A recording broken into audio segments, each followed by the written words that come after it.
I spearheaded efforts to try to acquire the UFC. Yeah.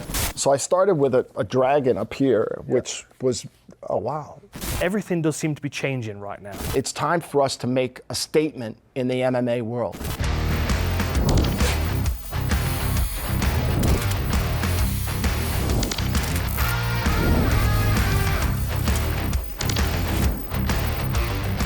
Hello everybody, I'm Dan Hardy and welcome to Between Rounds. I am honoured to be joined today by the big boss of PFL, John Martin.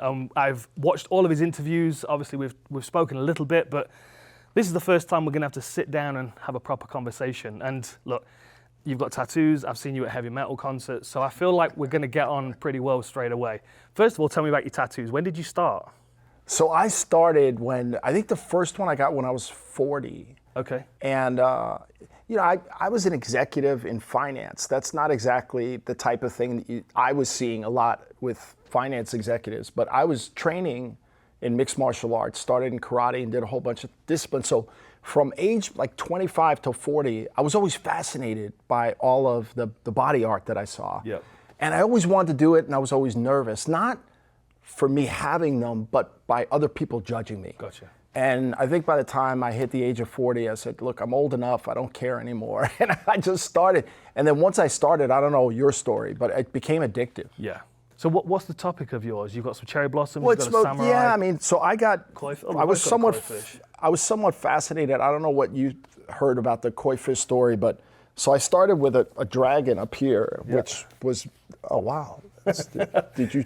I actually designed this, yeah. Oh, that's great. Well, the koi fish swims up the waterfall, doesn't yes. it? So you tell me, story, I'll tell you if that's what they told me. So yeah. So the koi fish swims up the waterfall. It represents determination. Yes. And a desire to be better. Yes. And the other thing as well. And then what I was told is that for those that make it, their reward is they turn into a dragon, which really represents strength, but also knowledge and honor, and like it's not just something fierce. It's actually so I love that story. I love that sentiment.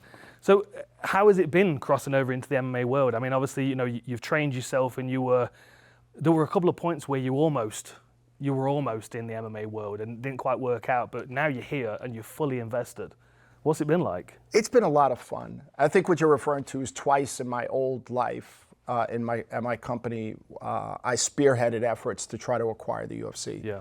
Once in 2008, once in 2016, and neither one of those worked. But why was that an interest to you? Because a lot of people would have not even thought about it at that time. But well, it's an area that I was passionate about. Right. But I was applying my business knowledge to my passion in sport, and I had never seen a sport like that. And I grew up playing what you would call football, and we call it soccer.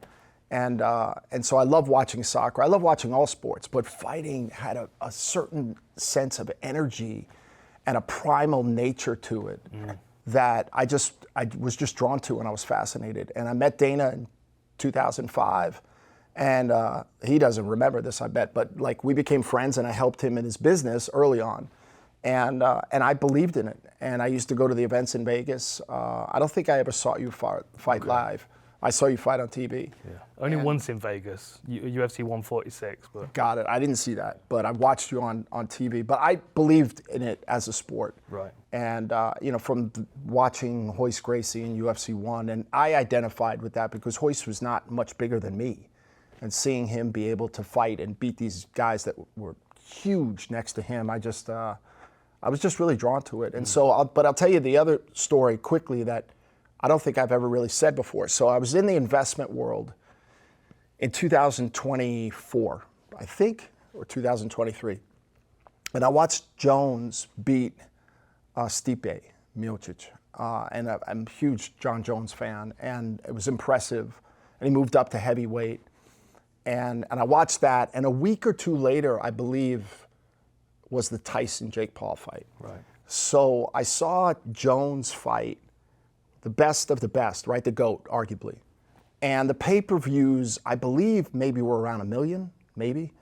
And then I was with a friend of mine who works at Netflix. He watched the Tyson fight with me. And he brought his computer over. So I got to watch the real-time Netflix statistics during the fight. Oh, wow. So I saw during the Tyson-Jake Paul fight 106 million simultaneous streams Wow. globally. But I sort of looked after that and I thought of it from a business standpoint. And I said, you have the best of the best and you got 1 million people watching or 1 million households, right? So call it 2-3 million people. And you got this novelty, nostalgia fight that did 106 million. Something in the world of combat sports needs to be disrupted. And I started to really think about it. And I started to place a lot of calls. I've got a lot of friends in the business. So I called my friends at HBO Sports. I did boxing. I was talking to Netflix. And I didn't know at the time that I was going to meet Don Davis about 4 months later. And so I threw it out into the universe. And I said, I'd love to get involved in some way because I think something big is going to happen in this sport. Wow. And it somehow came back to me, and I met Don, and I also wasn't looking for a job. I just thought I was going to talk to Don about PFL and MMA and UFC. And then after 3 or 4 meetings, he said, would you ever consider coming in and running it? And I said, wow, this happening for a reason. Wow. And now that I'm here 6 months, it's exciting, it's fun, it's hard.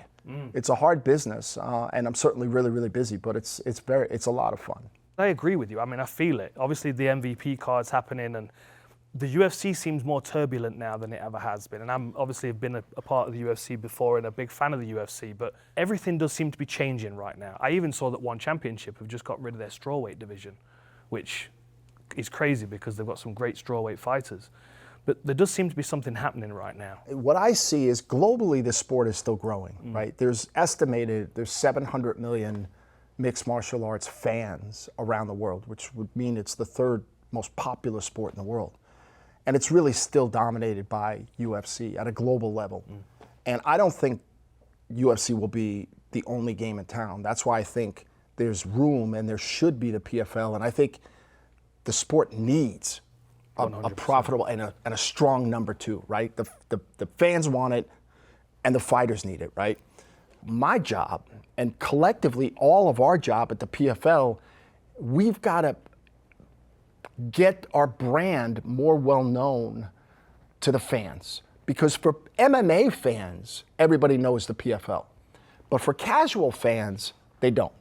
And so that's what we're trying to do. And that's one of the reasons why in the past, the bigger fights that PFL did were outside the US. They had the tournament, which has produced some great fighters, don't get me wrong. But the tournament didn't have that really premium feel to it, right? I mean, it didn't have the same thing as like a UFC pay-per-view event. Yeah. So I want to bring now all of the premium fighters that have been fighting mostly outside the US, now introduce them to the US fans. And that's going to take some time for everybody to get to notice and to really start to give the PFL the credit that it deserves.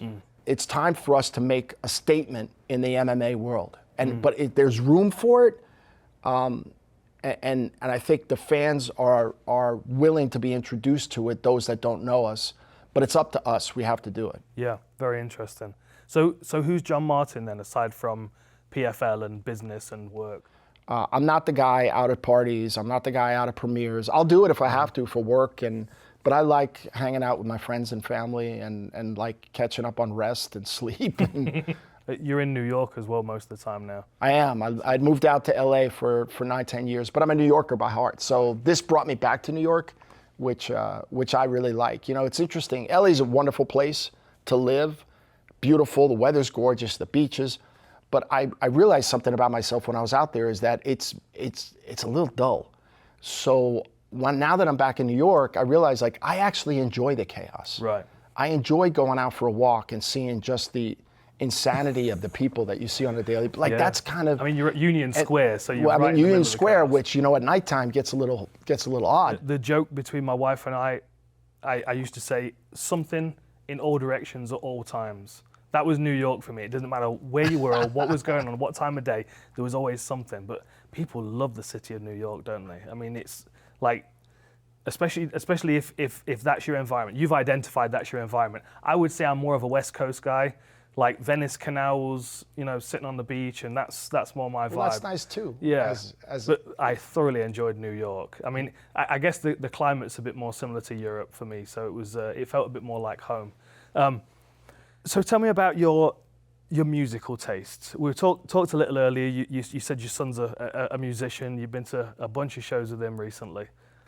Yeah, well, you mentioned, I noticed all the shirts that you wear, Yeah, and I was asking about your attraction to heavy metal. So my son started playing guitar about 4 or 5 years ago, and he's actually pretty good at it now, but he plays heavy metal guitar, which you don't see that often. I keep telling him, pick up an acoustic guitar, because that might be, Good at a campfire. that might be easier for people Yeah, to listen to, as absolutely. opposed to, you shredding Metallica.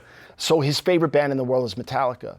So he's a freshman in college now, but his last 2 years in high school, he lived with me in LA. And we started to go to Metallica shows together. We traveled all over the country. I'm taking him to Vegas to the Sphere for 2 shows there That'd be in awesome. October.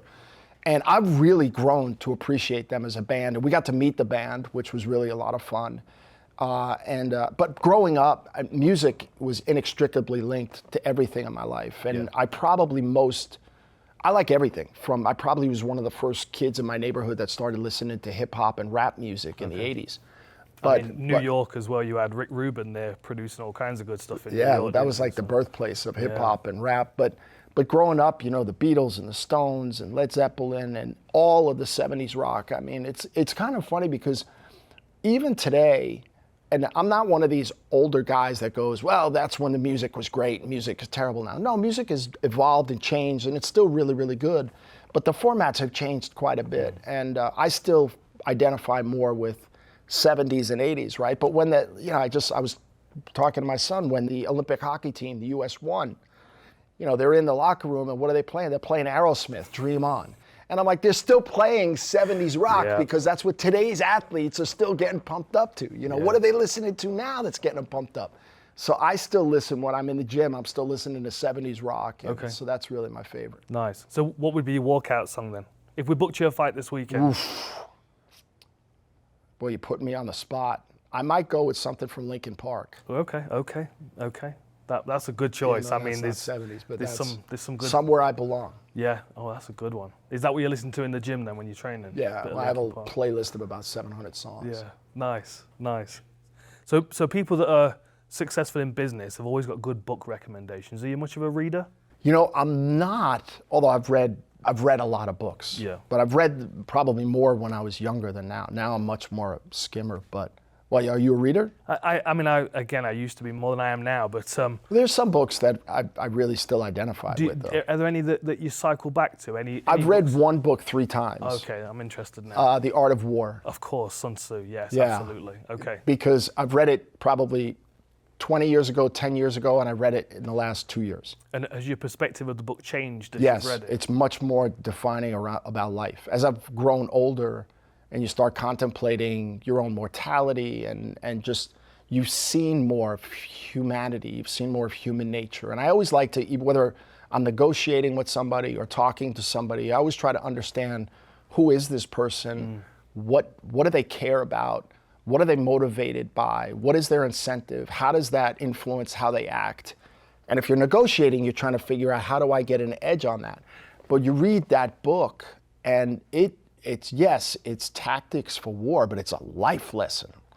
Yeah. And it's written, it's pretty easy to read, and I loved it. I loved everything about it. John, thank you so much for your time. Thanks, Dan. Ladies and gentlemen, thank you so much for joining us. Thanks for listening to this conversation I've had with the boss man here, and I'm feeling very motivated for the future of the PFL, and I hope you are as well. Thanks for joining me for Between Rounds. John, thank you again, and we'll see you after the next one.